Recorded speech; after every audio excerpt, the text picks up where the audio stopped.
Queridos hermanos y hermanas, bienvenidos a este octavo día del estudio bíblico.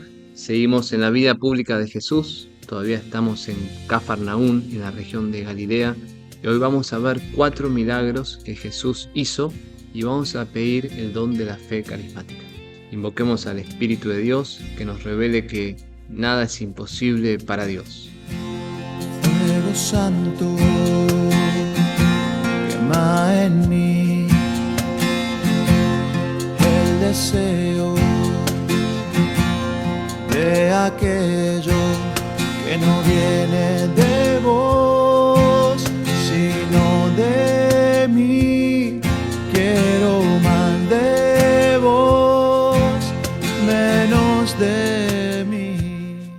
Proclamamos Lucas 8 del 1 al 56. Después Jesús recorría las ciudades y los pueblos predicando y anunciando la buena noticia del reino de Dios. Lo acompañaban los 12 y también algunas mujeres que habían sido curadas de malos espíritus y enfermedades.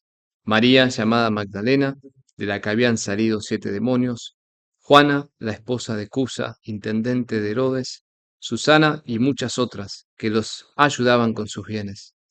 Como se reunía una gran multitud y acudía a Jesús gente de todas las ciudades, él les dijo, valiéndose de una parábola: el sembrador salió a sembrar su semilla. Al sembrar, una parte de la semilla cayó al borde del camino, donde fue pisoteada, y se la comieron los pájaros del cielo. Otra parte cayó sobre las piedras, y al brotar se secó por falta de humedad. Otra cayó entre las espinas, y éstas brotando al mismo tiempo la ahogaron. Otra cayó en tierra fértil, brotó y produjo fruto al 100 por 1. Y una vez que dijo esto, exclamó: el que tenga oídos para oír, que oiga. Sus discípulos le preguntaron: ¿qué significa esta parábola? Y Jesús les dijo: a ustedes se les ha concedido conocer los misterios del reino de Dios. A los demás, en cambio, se les habla en parábolas, para que miren sin ver y oigan sin comprender. La parábola quiere decir esto: la semilla es la palabra de Dios. Los que están al borde del camino son los que escuchan, pero luego viene el demonio y arrebata la palabra de sus corazones, para que no crean y se salven. Los que están sobre las piedras son los que reciben la palabra con alegría. Apenas la oyen, pero no tienen raíces. Creen por un tiempo y en el momento de la tentación se vuelven atrás. Lo que cayó entre espinas son los que escuchan, pero con las preocupaciones, las riquezas y los placeres de la vida se van dejando ahogar poco a poco y no llegan a madurar. Lo que cayó en tierra fértil son los que escuchan la palabra con un corazón bien dispuesto, la retienen y dan fruto gracias a su constancia. No se enciende una lámpara para cubrirla con un recipiente o para ponerla debajo de la cama, sino que se la coloca sobre un candelero para que los que entren vean la luz. Porque no hay nada oculto que no se descubra algún día, ni nada secreto que no deba ser conocido y divulgado. Presten atención y oigan, porque al que tiene se le dará, pero al que no tiene se le quitará hasta lo que cree tener. Su madre y sus hermanos fueron a verlo, pero no pudieron acercarse a causa de la multitud. Entonces le anunciaron a Jesús: tu madre y tus hermanos están ahí afuera y quieren verte. Pero él les respondió: mi madre y mis hermanos son los que escuchan la palabra de Dios y la practican. Un día Jesús subió con sus discípulos a una barca y les dijo: pasemos a la otra orilla del lago. Ellos partieron y mientras navegaban, Jesús se durmió. Entonces se desencadenó sobre el lago un fuerte vendaval. La barca se iba llenando de agua y ellos corrían peligro. Los discípulos se acercaron y lo despertaron diciendo: Maestro, maestro, nos hundimos. Él se despertó e increpó al viento y a las olas. Estas se apaciguaron y sobrevino la calma. Después les dijo: ¿dónde está la fe de ustedes? Y ellos, llenos de temor y admiración, se decían unos a otros: ¿quién es este que ordena incluso al viento y a las olas y le obedecen? Después llegaron a la región de los Gerasenos, que está situada frente a Galilea. Jesús acababa de desembarcar cuando salió a su encuentro un hombre de la ciudad que estaba endemoniado. Desde hacía mucho tiempo no se vestía y no vivía en una casa, sino en los sepulcros. Al ver a Jesús comenzó a gritar, cayó a sus pies y dijo con voz potente: ¿qué quieres de mí, Jesús, Hijo de Dios el Altísimo? Te ruego que no me atormentes. Jesús en efecto estaba ordenando al espíritu impuro que saliera de aquel hombre. Muchas veces el espíritu se había apoderado de él, y aunque lo ataba con cadenas y grillos para sujetarlo, él rompía sus ligaduras, y el demonio lo arrastraba a lugares desiertos. Jesús le preguntó, ¿cuál es tu nombre? Legión, respondió, porque eran muchos los demonios que habían entrado en él, y le suplicaban que no les ordenara precipitarse al abismo. Había allí una gran piara de cerdos que estaba paciendo en la montaña. Los demonios suplicaron a Jesús que les permitiera entrar en los cerdos. Él se lo permitió. Entonces salieron de aquel hombre, entraron en los cerdos, y desde lo alto del acantilado la piara se precipitó al mar y se ahogó. Al ver lo que había pasado, los cuidadores huyeron y difundieron la noticia en la ciudad y en los poblados. Enseguida la gente fue a ver lo que había sucedido. Cuando llegaron a donde estaba Jesús, vieron sentado a sus pies, vestido y en su sano juicio, al hombre del que había salido los demonios, y se llenaron de temor. Los que habían presenciado el hecho les contaron cómo había sido curado el endemoniado. Todos los gerasenos pidieron a Jesús que se alejara de allí, porque estaban atemorizados, y él, subiendo a la barca, regresó. El hombre del que salieron los demonios le rogaba que lo llevara con él, pero Jesús lo despidió, diciéndole, vuelve a tu casa y cuenta todo lo que Dios ha hecho por ti. Él se fue y proclamó en toda la ciudad lo que Jesús había hecho por él. A su regreso, Jesús fue recibido por la multitud, porque todos lo estaban esperando. De pronto se presentó un hombre llamado Jairo, que era jefe de la sinagoga, y cayendo a los pies de Jesús le suplicó que fuera a su casa, porque su única hija, que tenía unos 12 años, se estaba muriendo. Mientras iba la multitud, lo apretaba hasta sofocarlo. Una mujer que padecía de hemorragias de hacia 12 años y a quien nadie había podido curar, se acercó por detrás y tocó los flecos de su manto.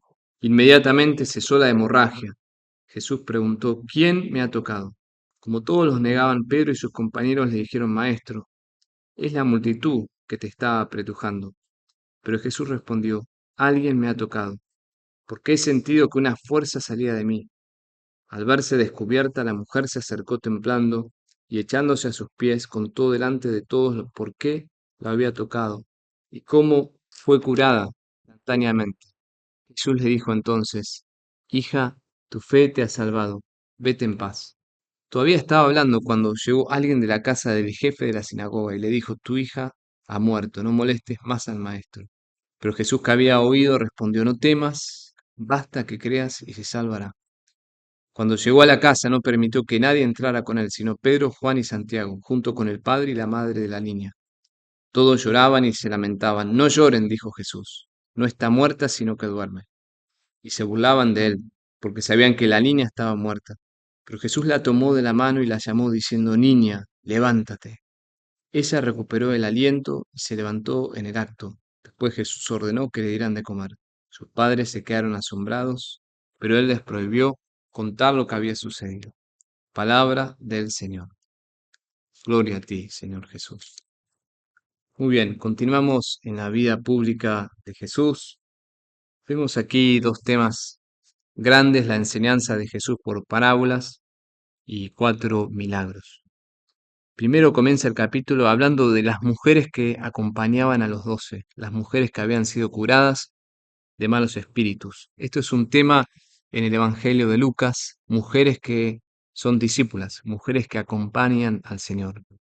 Y algunas son mencionadas por nombre. María, llamada Magdalena, de la que salieron 7 demonios. Juana, la esposa de Cusa, intendente de Herodes. Si recuerdan, Herodes es el que apresó a Juan Bautista, entonces uno de su mano derecha, el intendente, Cusa, su esposa Juana, era discípula de Jesús. Hay una conexión ahí entre Herodes y Jesús. De hecho, el Evangelio de Lucas habla mucho de Herodes y seguramente porque esta mujer le dio toda esta información a Lucas. Si se acuerdan, Lucas no fue un testigo ocular, sino que él basó la escritura de su Evangelio en lo que otros testigos le contaron. Y bueno, Juana, María Magdalena deben haber sido algunos de esos testigos oculares. Después Susana y otras mujeres que ayudaban con sus bienes. Entonces están los 12, pero también están estas mujeres que acompañaban y asistían a la misión de Jesús. De hecho, en Lucas 24, 2 de estas mujeres que están mencionadas aquí van a aparecer. Después Jesús nos da las dos parábolas, una del sembrador y otra de la lámpara, vamos a ver que de Lucas 9 al 19 Jesús va a enseñar mucho con parábolas. Es un método que Jesús usaba a través de una historia sencilla, con ejemplos tomados de la vida real. Él nos transmite enseñanzas muy profundas. Jesús tiene esta gran capacidad de enseñar de modo sencillo, pero de modo muy profundo. Por ejemplo, esta parábola del sembrador básicamente es una parábola de lo que es la vida espiritual. El sembrador es Dios, Él siembra la semilla de la palabra, la semilla del reino, que es la gracia de Dios. El suelo es el hombre, los distintos tipos de suelo es la respuesta a la semilla.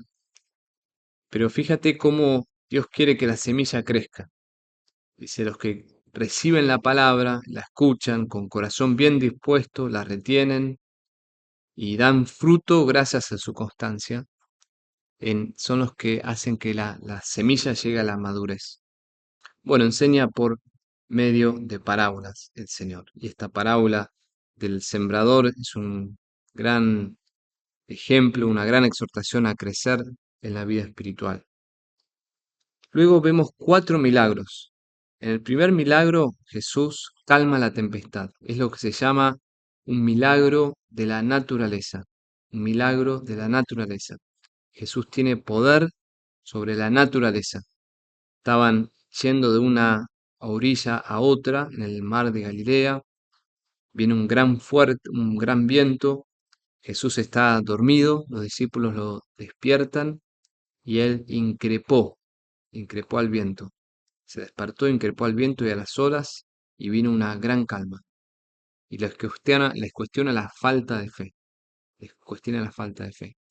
Y ellos responden al milagro con admiración. ¿Quién es este que ordena al viento y a las olas y le obedecen? Por eso cantamos en el San Juan Diego, ¿quién es este que a los ciegos hace ver y que hasta que las tormentas lo obedecen? ¿No? Ese canto tan hermoso de la renovación carismática. Muy bien, el segundo milagro es un milagro de liberación espiritual. Es un milagro que nos narra el poder de Jesús sobre el mal. Es un milagro que está también en Marcos 5, son muy parecidos. Este endemoniado, al otro lado de Cafarnaún, cruzan Cafarnaún y llegan a esta región pagana. Y había un hombre endemoniado que dice, uno no se vestía. El vestido en la palabra de Dios es un signo del bautismo, o sea que se había arrancado su dignidad bautismal. Y no vivía en una casa, sino en sepulcros, en el cementerio, o sea, en un lugar de muerte, estaba muerto espiritualmente. Y tercero, esto lo dice Marcos, se dañaba a sí mismo con piedras, se dañaba a sí mismo con piedras. Frente a la santidad de Jesús, este endemoniado como rechaza la luz, está lleno de esa oscuridad y tiene muchos espíritus impuros dentro de él, rechazan la luz, lo mantenían atado con grillas, estaba atrapado por el poder del mal. Y este primer encuentro con la luz, la santidad, la bondad de Jesús, es como que los demonios no lo resisten. De hecho, los demonios piden que no resisten la santidad de Jesús, le piden que se puedan ir del hombre, así no están delante del Señor. Y Jesús se los permite, o sea que hay una autoridad de Jesús sobre el mal, y van a esta piara de cerdos y estos cerdos se autodestruyen, así como cuando estos espíritus impuros estaban en el corazón del hombre, lo destruían al hombre, pasan a los cerdos y ahora destruyen a los cerdos. Muy bien, y después vemos esta imagen tan hermosa que narra cómo quedó el hombre. Decía que estaba vestido, o sea, la dignidad bautismal, con su sano juicio y sentado a los pies de Jesús. Sentado a los pies. Se volvió una persona normal, recibió la vida nueva de Jesús. Muy bien, este hombre experimentó tanto el amor de Jesús que dice, llévame contigo. No quiero volver a la vida vieja, pero Jesús le dice, vuelve a tu casa y cuenta todo lo que Dios ha hecho por ti. Lo envía a evangelizar a su casa. Es una de las pocas historias donde en vez de ir a evangelizar a otro lado con Jesús, lo envía a su propia casa. Así Jesús quiere que sobre todo tú evangelices en tu propia casa. Y como este endemoniado, des gracias por la vida nueva que has recibido. Por último tenemos otros milagros. Uno es el poder de Jesús sobre la enfermedad, cuando sana a la hemorroísa, que sangraba mucho, toca el fleco de Jesús, el poder de Jesús sale de su cuerpo y la sana. Y después tenemos el milagro de la resurrección. La hija de Jairo, Jesús va a la casa, le dice, no lloren, no está muerta, sino que duerme. O sea que Jesús dice, la muerte es como un sueño. Y después la resucita. Acuérdense, ella resucitó al hijo único de la viuda, va a resucitar a Lázaro y acá resucita a esta niña. Y le dice, levántate. La palabra levántate es egeiro, que es la misma que se usa para la resurrección. O sea que anticipa su resurrección. Ella se levanta y Jesús le pide que le den de comer, un detalle de cariño del Señor. Entonces Jesús tiene poder sobre la enfermedad, sana la hemorroide, y también poder sobre la muerte. Poder sobre el mal, poder sobre el viento, la naturaleza, las enfermedades y también la muerte. Jesús es un hombre de gran poder, y porque está lleno del Espíritu Santo, fluye el poder sobre él. Por eso los invito, hermanos, hoy como herramienta espiritual, que reflexionemos en lo que se llama la fe carismática. Para orar con fe y con poder, hay que pedir con mucha fe, hay que creer en el poder de Dios. Dice el apóstol Santiago, si alguno pide con fe, sin vacilar, porque el que vacila se parece a las olas del mar, levantadas y agitadas por el viento. El que es así no espera recibir nada del Señor, ya que es un hombre interiormente dividido. Entonces dice, el que pida con fe, sin vacilar. El que pida con fe, sin vacilar. Esto es Santiago 1:6. Porque el que vacila es como las olas del mar, que van y vienen, que duda. Entonces pidamos la gracia de orar siempre con fe. Es lo que se llama la fe carismática. Un gran orante, un gran intercesor es el que tiene una gran fe en el poder de Jesús. Por eso en este día, en algún momento, haz un pedido del Señor con mucha fe, sin dudar, sin vacilar, creyendo que el Señor te lo va a dar.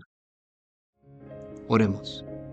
Gracias, Señor, tú eres el hombre de gran poder que hace grandes milagros. Aumenta, Señor, nuestra fe y ayúdanos a orar siempre con una fe carismática. Amén. Que el Señor los bendiga en este día y nos encontramos mañana.